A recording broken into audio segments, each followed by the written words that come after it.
Episode start होता है और जैसे हमें इंटरव्यू में दिखता है। जैसे एक एडवर्टाइजिंग एजेंसी में इंटरव्यू कर रहा होता है। उसे सेल्स पोजीशन के लिए जॉब चाहिए होता है, पर वो जो इंटरव्यू उसका ले रहा होता है वो उसे बोलता है कि एक एडवर्टाइजिंग जैसा जॉब है। तो वो कर्टन ओपन करता है और उसे एक जोकर जैसा एक आदमी दिखाता है। तुम्हें ये जॉब करना पड़ेगा। जैसे वहाँ से निकल जाता है, जैसे जब वहाँ से निकल जा रहा होता है तो वो जोकर जैसा आदमी उसके पीछे भागता है। वो उसका एक फ्रेंड होता है, उसका नाम बैजर होता है। तो एक दूसरे के लाइफ में क्या चल रहा है इसके बारे में बात करते हैं। बैजर उससे पूछता है कि क्या वो अभी भी मैथ कुक कर रहा है। जैसे उसको बताता है कि मेरा प्रीवियस पार्टनर अब ये काम नहीं कर रहा, तो मैंने ये छोड़ दिया है। और वो सूडो भी मुझे अभी नहीं मिल पा रहा। सूडो एक मटेरियल होता है जो उनको लगता है मैथ बनाने के लिए। तो बैजर उसको बोलता है अगर तुम्हें सूडो की प्रॉब्लम होगी तो मैं बहुत सारा अवेलेबल करके दे सकता हूँ। हम पार्टनर अप भी कर सकते हैं। बैजर वहाँ से निकल जाता है क्योंकि उसका ब्रेक पीरियड ख़त्म हो जाता है। नेक्स्ट सीन में वॉल्टर और स्काइलर एक फ्रेंड के बर्थडे पर जा रहे होते हैं। वॉल्टर वहाँ जाने पे कतराता है। वो जो अपने फ्रेंड के लिए जो गिफ्ट लेता है वो भी उसे उतना कॉन्फिडेंस नहीं रहता कि ये अच्छा गिफ्ट है भी या नहीं। तो वॉल्टर उसे लेकर भी ज़रा परेशान रहता है। वहाँ जाकर वो बहुत बड़े बड़े गिफ्ट्स देखता है और उसका छोटा सा गिफ्ट वो देखकर ज़रा हेसिटेट करता है।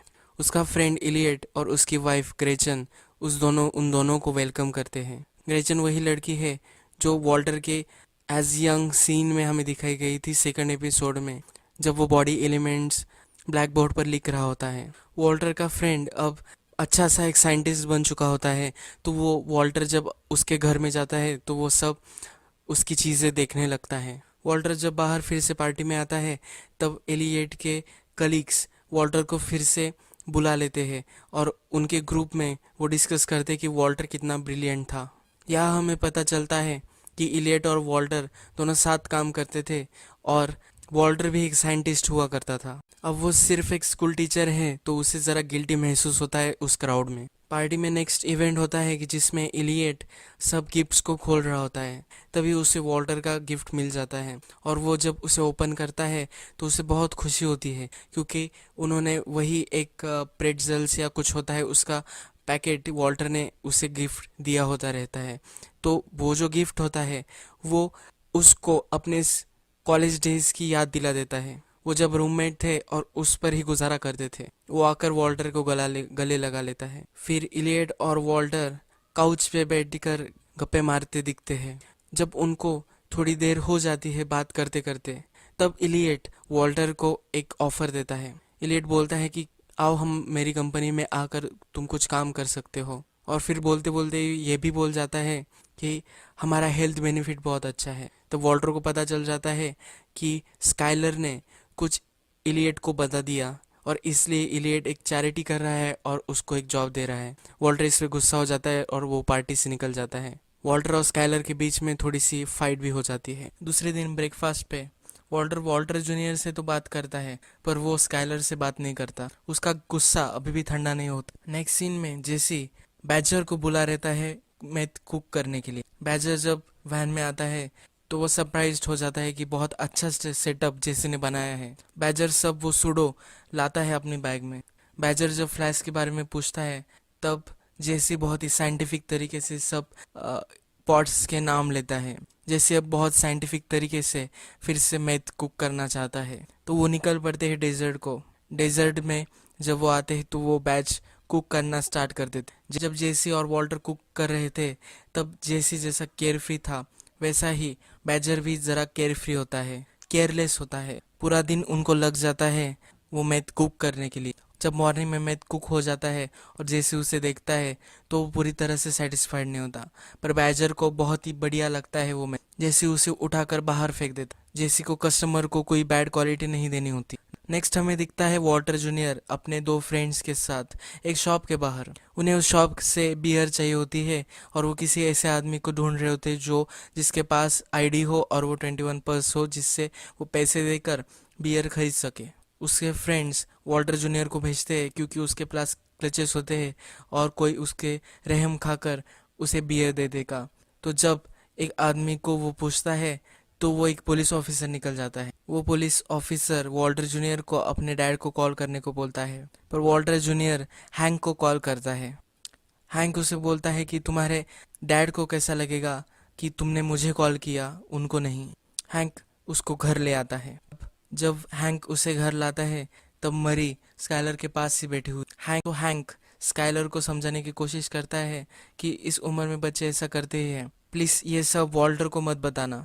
वॉल्टर को कैंसर है, इसलिए वॉल्टर जूनियर जरा परेशान है और इसलिए वो वीड, ये बियर, ये सब चीजें कर रहा है। फिर स्काइलर उसे सरप्राइज होकर बोलती है कि वीड तो वॉल्टर जूनियर ने नहीं किया था, वॉल्टर कर रहा था, वॉल्टर ने एडमिट भी किया था कि उसे वो अच्छा लगता है। फिर स्काइलर उनसे बोलती है कि हमें वॉल्टर को जरा समझाना चाहिए। जब मॉर्निंग में वॉल्टर घर आता है तब सब वहाँ बैठे हुए रहते हैं। वो सीन वही कट हो जाए और नेक्स्ट सीन में जैसे और एक जो बैच कुक करता है वो उसे चेक कर रहा होता है, वो उसे चेक करता है और फिर से डिसअपॉइंट, और वो फिर से उसे लगता है कि क्लाउडी, और वो बैच फेंकने ही वाला होता है। तभी बैजर उसे रोकने की कोशिश करता है और बैजर और जेसी में फाइट हो जाती है। जेसी बैजर को वैन से निकाल देता है और वैन ड्राइव कर ले बैजर को वही डेजर्ट में छोड़कर। हम फिर से वॉल्टर पर आ जाते हैं। वॉल्टर को सब समझाने वाले तो स्काइलर वॉल्टर की उसे ये नहीं ट्रीटमेंट की जरूरत है और ये सब खर्चा भी इलियट दे रहा है, तुम्हें ये पेंट कर लेनी चाहिए। और फिर हैंक उसे समझाता है अपने अटपट अंदाज में कि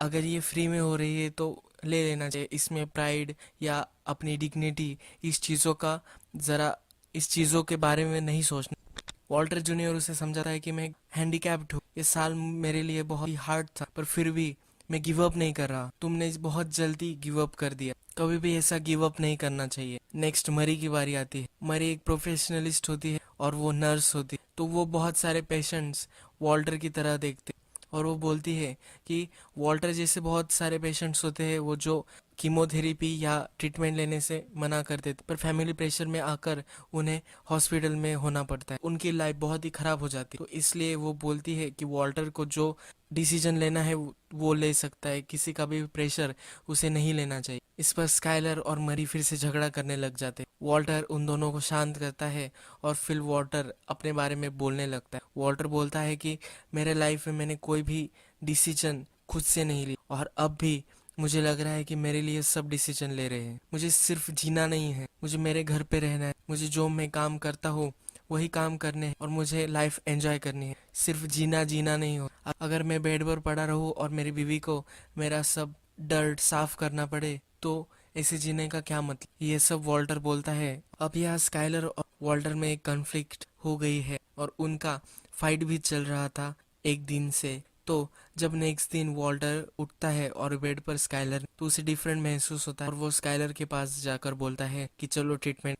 उसे अपनी वाइफ दुखी देखी नहीं। नेक्स्ट सीन में वो हॉस्पिटल में होते, उसका उनका इंश्योरेंस नहीं आने वाला होता है, तो स्काइलर वॉल्टर को बोलती है कि वो डायरेक्टली चेक एक्सेप्ट हो सकते हैं हॉस्पिटल में। स्काइलर उसे बोलती है कि एलियट से हमें चेक लाना पड़ेगा, तो वॉल्टर बोलता है कि मैं वो देख लूँ।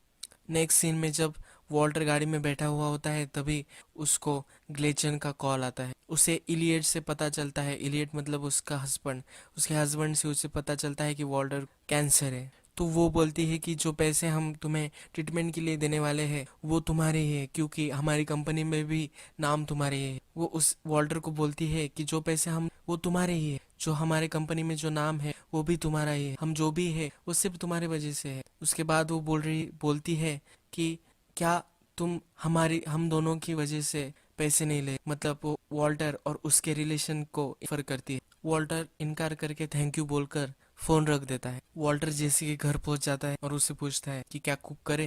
तो यहाँ एपिसोड 5th एंड हो और एक फीलिंग आती है कि अब ब्रेकिंग बैड में एक फन स्टार्ट होने वाला।